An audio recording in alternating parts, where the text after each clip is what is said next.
Okay, he's pretty slow actually.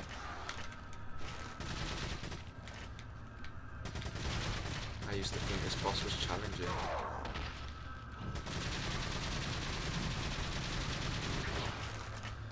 So, got him with a few bullets there. He's right behind me. Actually, yeah, handgun ammo, cool. Oh, and a green herb. Alright, we'll use that, because I know full well I can't carry it. Oh, I could have combined it. Doesn't matter. Okay, now he's dead.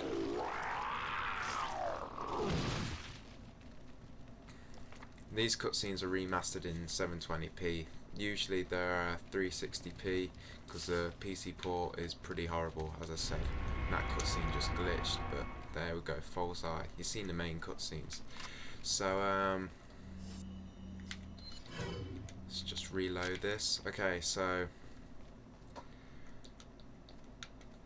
Ah, yeah, I've got to jump out the window and it blows up. That's right. Are you okay, Leon? Boom! Oh, I thought it blown up.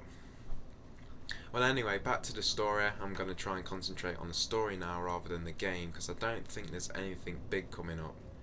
So, yeah, after his mental breakdown, he went with this old woman for a bit and she treated him to holidays and stuff, but then he completely lost it. He started getting put on medication and he refused to take them because, you know, he thought he was fine. He thought he didn't have a problem, you know. So he didn't take his medication, and then he just started tripping out. He started doing all of these things like, you know, he started seeing Jesus everywhere, and he started hanging up like 100 crucifixes and all this stuff, and he just lost it a little bit there. But yeah, so that's more of a downer of a story. It's a bit sad, that one, but now I don't know if this is cruel or funny, but Mick's kind of sick in the head. He likes his mind games, so he goes to visit Alec in the hospital, right?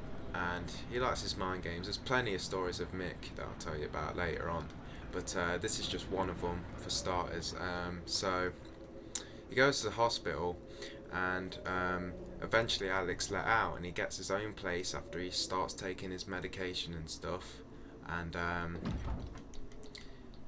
yeah, he gets his own place, and then he stops taking his medication again, and he gets sent back, and then he, you know, it repeats his process. He gets sent out, he gets sent back in, and when he was out, he got a DVD player. So, but he didn't have no movies to watch, so Mick bought him The Exorcist on DVD. Cutscene. Okay, so he bought him The Exorcist on DVD, right? Just gonna have to shoot this truck.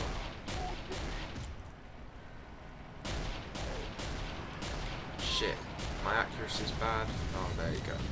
Yeah, so he bought him The Exorcist on DVD, and Alec, he didn't know.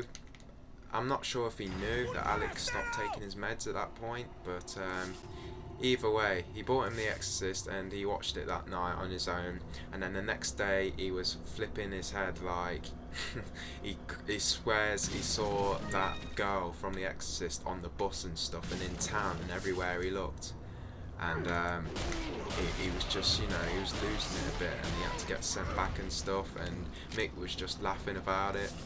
But you know, my family's kind of fucked up on my dad's side, so but yeah, it's the end. Cutscene, so I'm just gonna shut up. On the other side of the bridge. Yeah.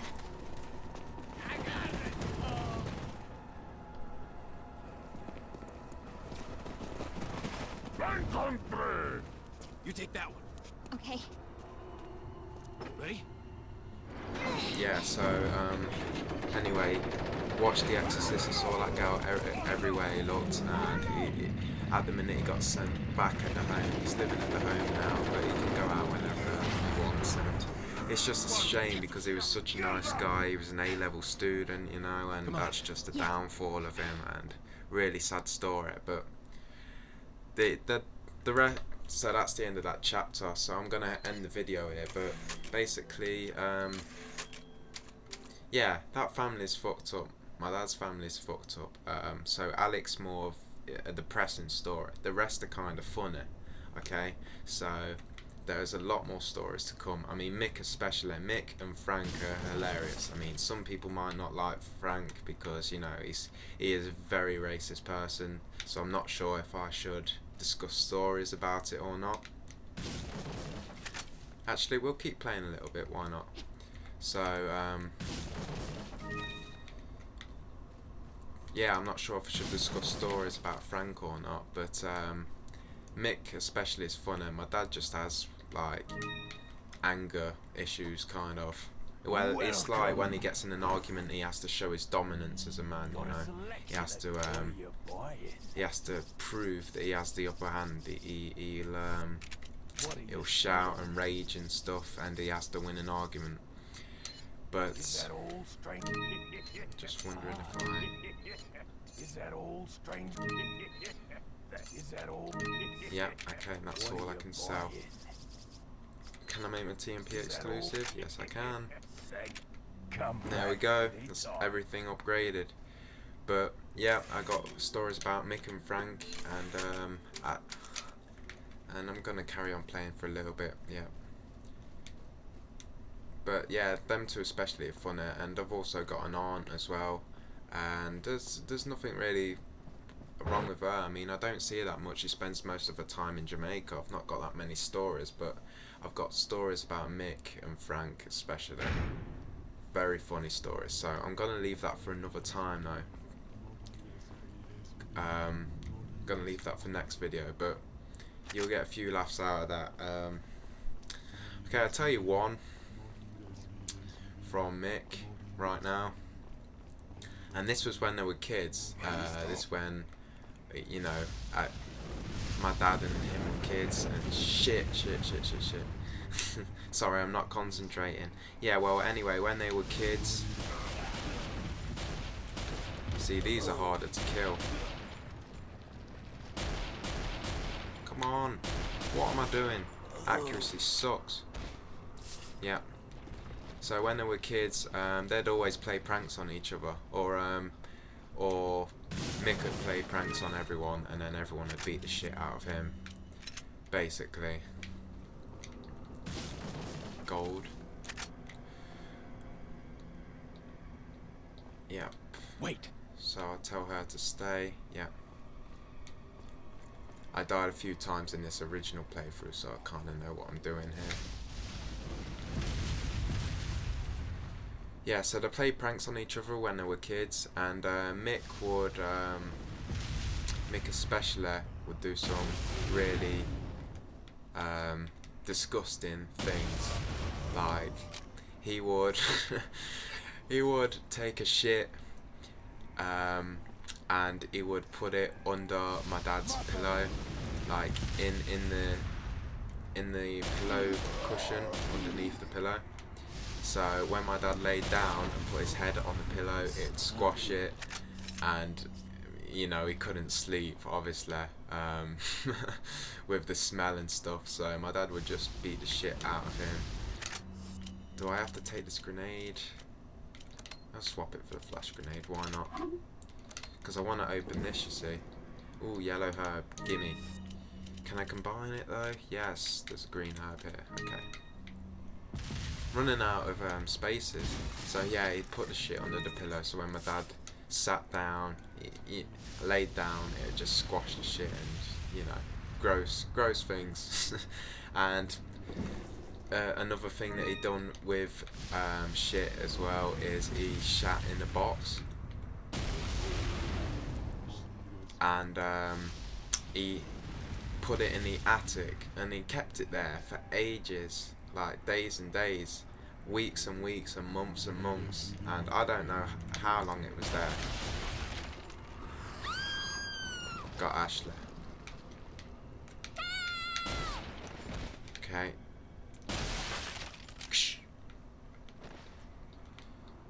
Follow me. And yeah, he kept that shit in the box for years. I don't know how long. But anyway, at Christmas, then my dad's dad, my granddad, who I never actually met, he died way before I was even born. So,